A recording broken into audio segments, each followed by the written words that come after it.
Herb. Herb is a plant. I mean, herbs are good for everything.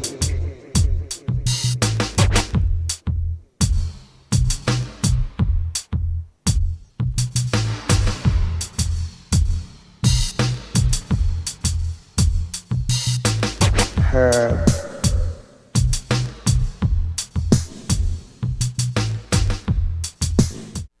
Welcome to Eugene Cannabis TV.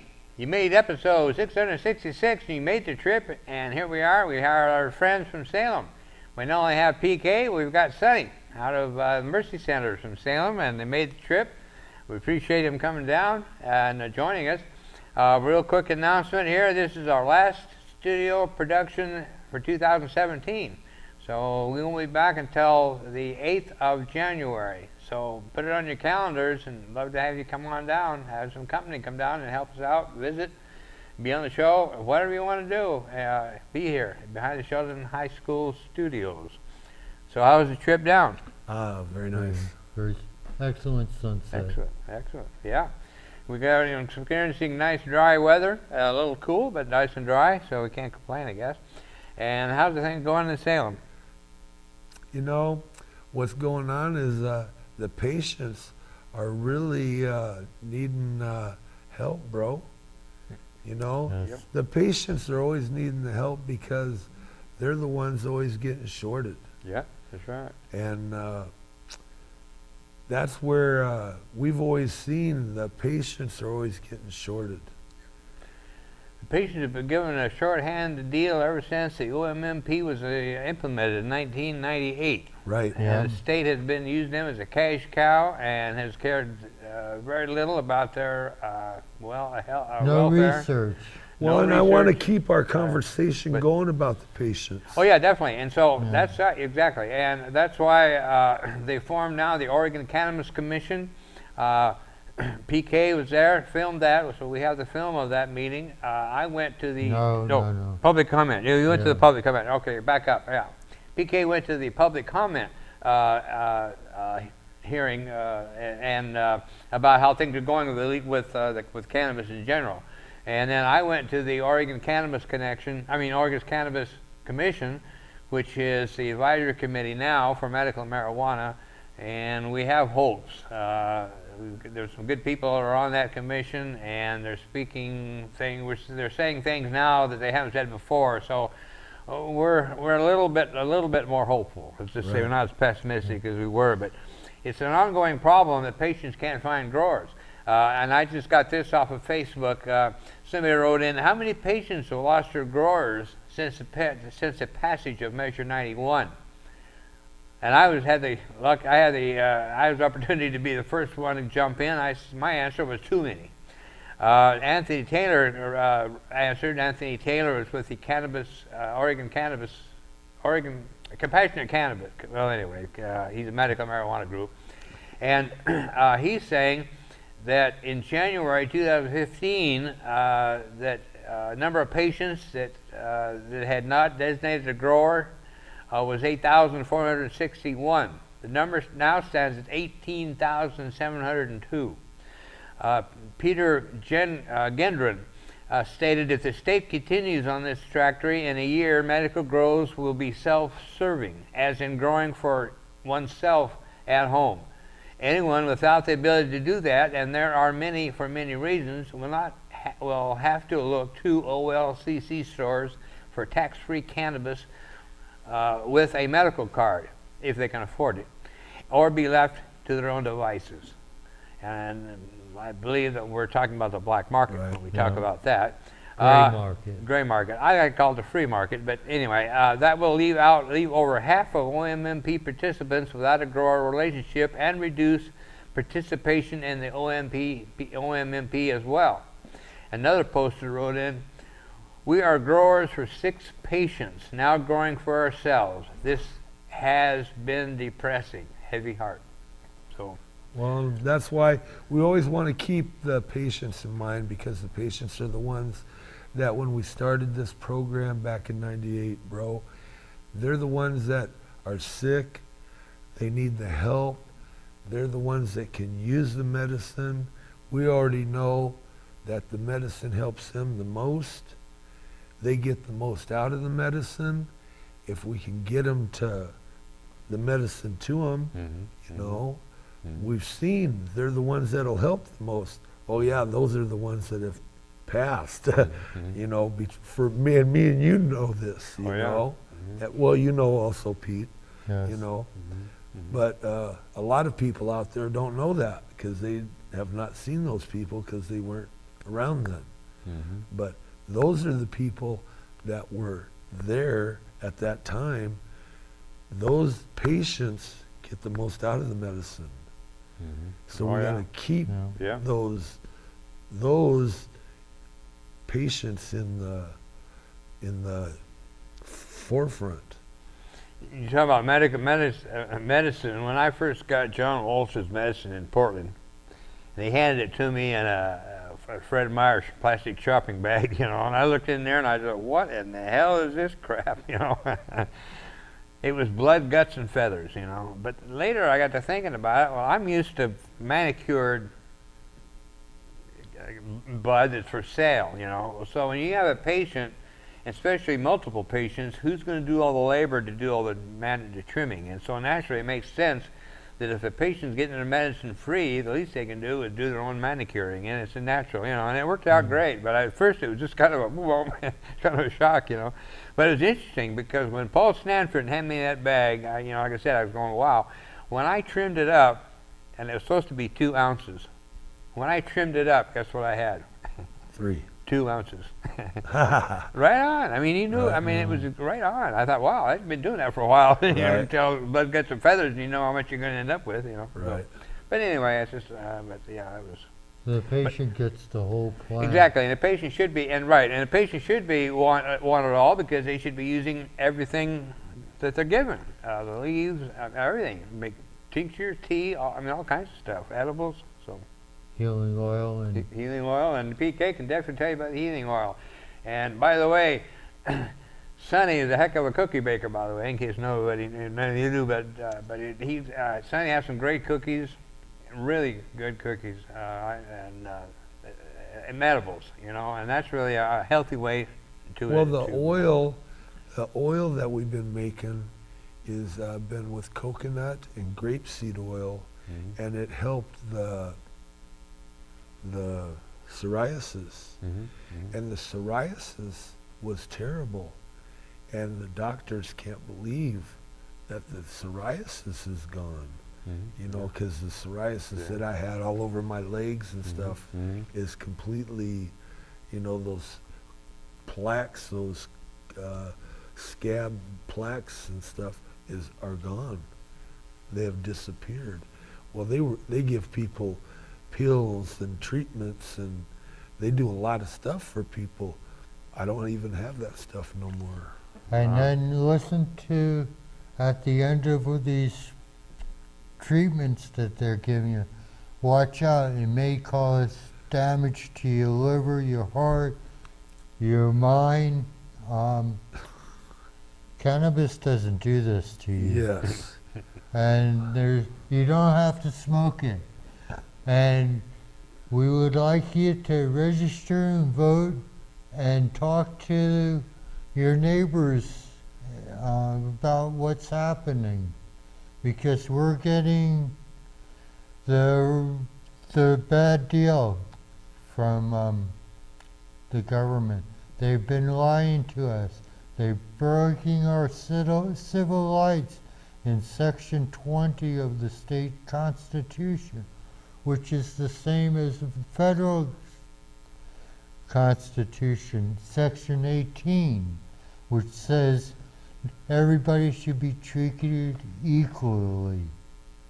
I don't think we are. Third-class citizens we are, and they're taking our money and not giving us anything back, but more hard times. Well, and that's what's important, though, is for us to be treated equally. Oh yeah. You know, we're all equal. We should be treated equal. That's why I like that symbol of the equal sign in a circle attached to a marijuana leaf, and that was the pot pride symbol. I always liked that, pot pride. And then it's nothing to be ashamed of. You should be proud of it. It's a plant. Just like the Measure 91 campaign. See, that should have been, I talked about this, but of course nobody listened. But Measure 91 campaign never had a leaf in it. They never showed a leaf. Now that tells you there's something wrong. You know, when you're trying to legalize marijuana, but you don't even show a pot leaf in your literature, your ads, and nothing, you're trying to disassociate yourself from the image of a pot leaf. Now what's wrong with this picture? So that was our first indication that things may not go as well as we hoped. And so here we are, patients are in trouble. It's like Madeline Martinez said. She said, years ago, she said, I want legalization, but not on the backs of patients. You know, well, that's a great line. Well, I saw her this last summer, and I said, well, Madeline, and I quoted that. And she said, oh, yeah, I remember that. I said that, yeah. I said, well, what do you say now? We're there. You got it, but not and on she says, it's the growers. It's a grower's fault. That's another one of my Madeline Martinez stories. But anyway, so yeah, support the medical marijuana program. Renew your card if you can possibly do it. We are fighting, trying to save the program. The new Oregon Cannabis Commission, it's got some good people on it. We're hopeful, and we'll be talking about it. Let's stay tuned. We'll be telling you about meetings that are coming up. They meet monthly. They'll probably have traveling meetings, I assume, to where it'll be closer to each part of the state where people can go to the meetings. They'll have to travel quite so far. Yeah. But anyway, and then we went to the third. I went to the third annual Oregon Growers Cup down in, which was a great event down in Dillard. That was put on by the same people that put on the Umpqua Hempfest. Nathan, great guy, and they were very open and had the Eugene Cannabis TV down. We went down. It was too cold. I didn't even use the camera. It was so darn cold. But we did have a good time and met some good people down there. But so anyway, briefly in our last few minutes, how you doing on the Mercy Centers? How are you helping people now, or what are we doing? Basically, we got the shows are going, the websites are happening. We got all of everything that people are looking for are basically, everybody's wanting medicine, you know. Or a grower. Or a grower. Everybody's wanting a grower. Yeah. At this time. Yeah. It's supposedly legalization is supposed to put an end to black market, but actually the way the state has handled it, it's actually helping the black market, and that's the same in Colorado and Washington. I heard some time ago that Colorado actually both markets are doing well. So, but anyway, I appreciate you coming on the show. We're coming up to the end of the show, first half, but we'll remind you, this is our last studio production, and so we'll see you back here on the 8th, and hopefully you guys can make it rest of the year. You can't spell healthcare without THC. Yes, There you sir. go, exactly. Yes, Yep. And that's a great thought and a great truism. You can't spell healthcare without THC. You know, that's It's right. only a plant. That's right. Well, and you got to register and vote. Yes. Yes. Registered vote and attend meetings that you hear about, and you'll be hearing about some of them through here. So we're going to wrap up here, and we'll be back for the second half. So stay tuned. We'll be here.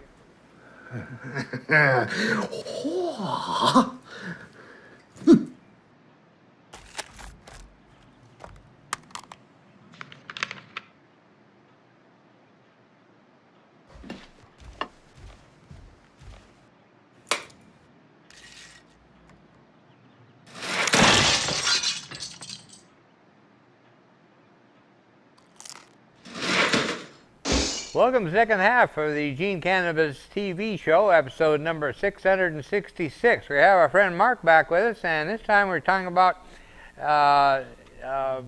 Jury nullification. Jury nullification. There you go. I didn't write it down, but yeah, very interesting subject and something that we need to educate people on. So we definitely get the information out there. It's a very simple thing, a very effective thing. and very American, actually. Yeah, So. very American. Okay, and I want to say, first of all, Dan, I'd like to give you one of these. Oh yeah, your jury rights, true or false. Okay, Excellent. Yeah. and I got the same thing that's in yellow here. Mm-hmm. Okay. Well, 7 of these got me 7 felonies. 7 of these. Oh yeah. Wow. Yeah. Wow. I passed out 7 to the Denver Police District 6 Intelligence Unit and got arrested with 7 Class 4 felonies of jury tampering, and didn't even realize it until I got thrown in jail. Okay, and so when I got thrown in jail, they give you a piece of paper. I thought I had that paper here somewhere, and give me a minute. Here it goes. And I don't know if you can zoom in and see this, but you can witness it. Look at that, jury tampering, jury tampering, jury tampering. Oh yeah. This is what I got in jail. I was looking at 21 years in prison. Okay, so and I still got the paper. All right. So now you might ask, what is jury nullification?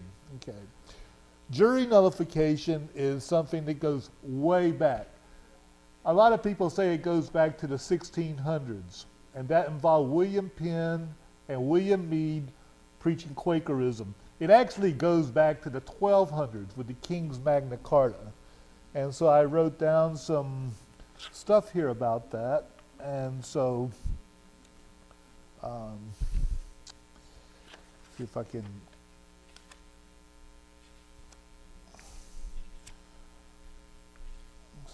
get you some things. Well, anyway, on this Fully Informed Jury Association pamphlet right here, Alexander Hamilton, all right, an American founder in 1804, says, and I'm going to quote it, "Jurors should acquit even against the judge's instruction." Remember, if you ever have jury duty, a judge says you must follow my instructions, well, don't listen to that. He is not telling you the truth, okay? You can acquit even against the judge's instruction if exercising their judgment with discretion and honesty, they have a clear conviction that the charge of the court is wrong, okay? And that's what jury nullification is about, is finding someone not guilty if the penalty is harsh, okay? And jury nullification was a law, and it's your right, and it's defended by the American founders, okay? And Thomas Jefferson said, "I consider trial by jury to be the only anchor yet imagined by man, by which a government can be held to the principles of its constitution." Okay? And so it was used for, like I had said before, with the fugitive slave laws, all right?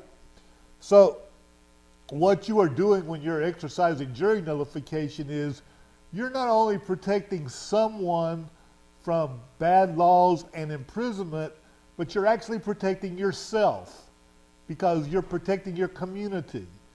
And you know, you have these people and they pass these laws, and the laws are unconstitutional, unjust, or too harsh, especially on the municipal level. And so it's up for the people to stop that. And the only way you're going to stop that and get bad law repealed is to keep finding people not guilty. And then eventually they'll realize, oh, this law is too bad, it doesn't work, and it goes away. Okay, so jury nullification is a, it goes back to the English Magna Carta of 1215. And what they said back then was, no free man shall be captured, imprisoned, or deprived of his liberties, or be outlawed, or exiled, or in any way destroyed, nor will we proceed by force to proceed against him by arms, or by a lawful, he's got to be proceeded by a lawful judgment of his peers, or the law of the land, all right? And so this goes back to Old English law. And after William Penn had been arrested, him and Meade, for preaching Quakerism, they were thrown in jail. And they had a really bad judge. And the judge told the jury to find them guilty. And they didn't, okay? So, when the jury returned a different verdict, what happened was they were punished by the court. And so 1681, the grand jury refused to indict the Earl of Shaftesbury or something. And so they acquitted him. And, you know, because he was somebody.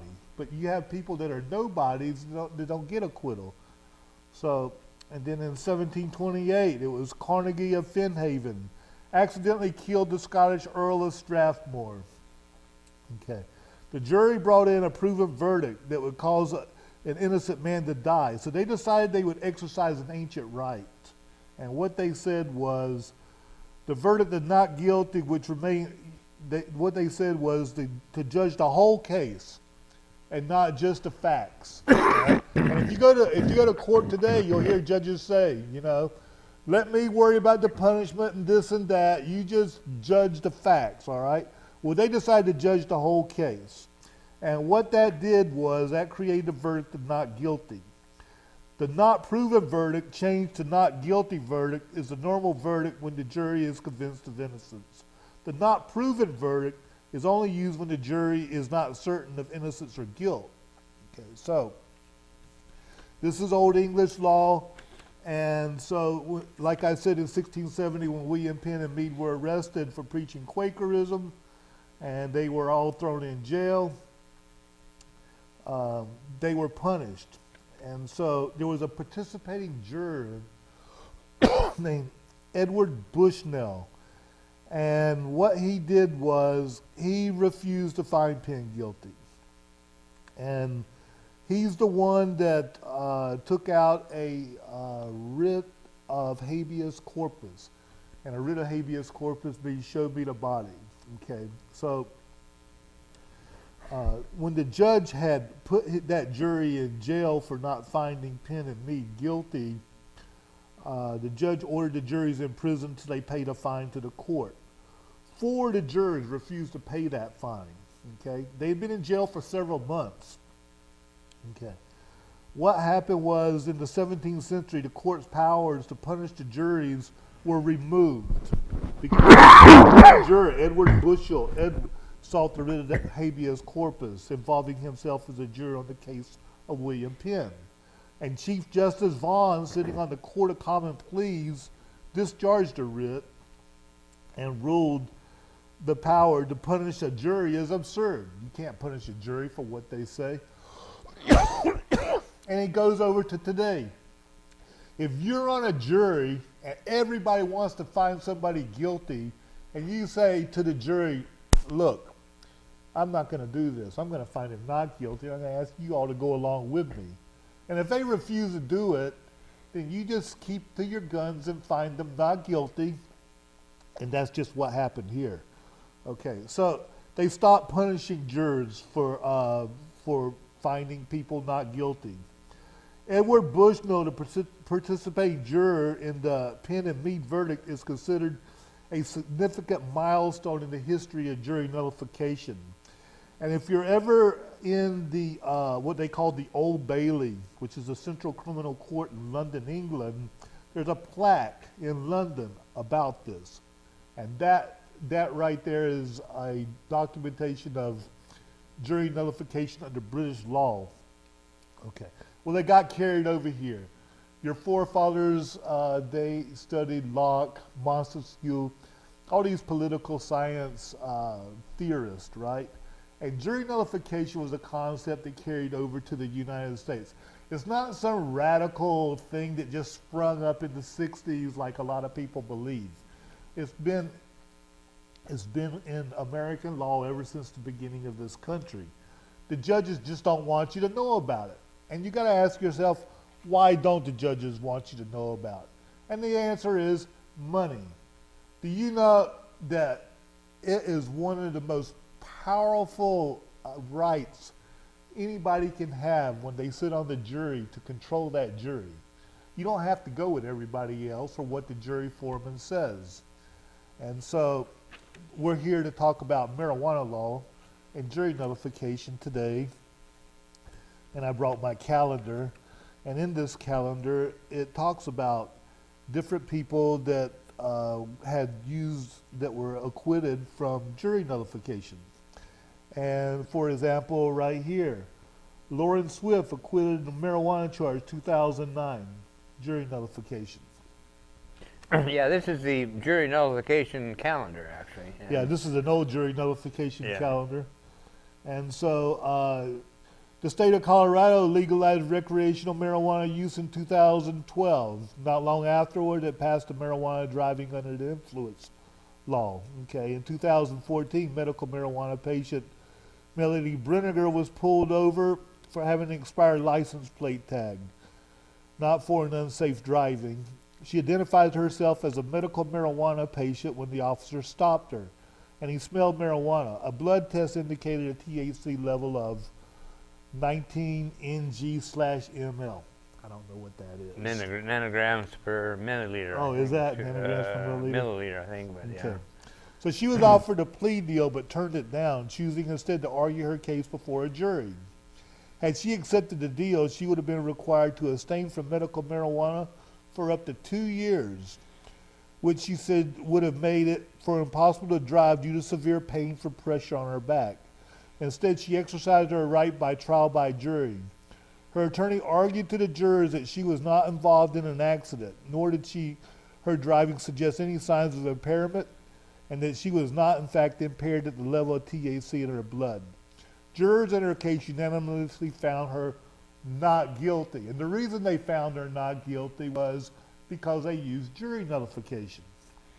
Yeah, so we're getting towards the end of the show, so appreciate the info, but keep going. We just got a little bit of time. I just want to give you a heads up on that. Okay, well, I just want to say that you can hand out these in front of the courthouse as your First Amendment right. Just don't hand them out to your own jury.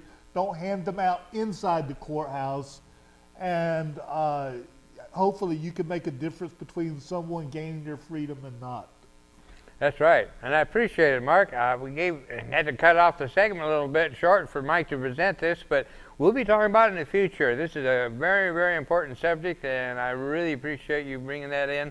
Okay. And we'll definitely be covering it in the future. So we're going to be back on January 8th, and in production again. That's on a Monday. So thanks for coming in. Oh, well, thank you for having me again. All right. Well, everybody have a happy holiday. We'll see you Yeah. after the holiday.